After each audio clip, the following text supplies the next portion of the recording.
আগামী ৩ কার্য দিবসের মধ্যে স্বয়ংসম্পূর্ণ চাকরি বিধিমালা প্রণয়ন না করা হলে মেট্রো রেল চালানো থেকে বিরত থাকার ঘোষণা দিয়েছে Dhaka mass transit company limited DMTCL এর সরাসরি মুক্ত নিয়োগের মাধ্যমে নিয়োগপ্রাপ্ত স্থায়ী কর্মকর্তা কর্মচারীরা।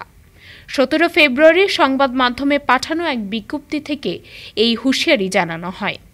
সংবাদ বিজ্ঞপ্তিতে বলা হয়, ডিএমটিসিএল এর সরাসরি উন্মুক্ত নিয়োগের মাধ্যমে নিয়োগপ্রাপ্ত স্থায়ী কর্মকর্তা কর্মচারীদের চাকরি বিধিমালা প্রণয়নের জন্য জোরালো দাবি জানানো হয়। গত বছরের ১২ সেপ্টেম্বর এক পত্রে সড়ক পরিবহন ও সেতু মন্ত্রণালয়ের উপদেষ্টা স্বয়ংসম্পূর্ণ চাকরি বিধিমালা প্রণয়ন করার জন্য নির্দেশনা প্রদান করেন, কিন্তু ৫ মাস অতিবাহিত হলেও আজ পর্যন্ত এটি প্রণয়ন করা হয়নি। স্বয়ংসম্পূর্ণ চাকরি বিধিমালা না থাকায় ডিএমটিসিএল এর ২০০ জনেরও বেশি দেশি ও বিদেশি প্রশিক্ষণপ্রাপ্ত দক্ষ কর্মকর্তা ও কর্মচারী চাকরি থেকে ইস্তফা দিয়েছেন।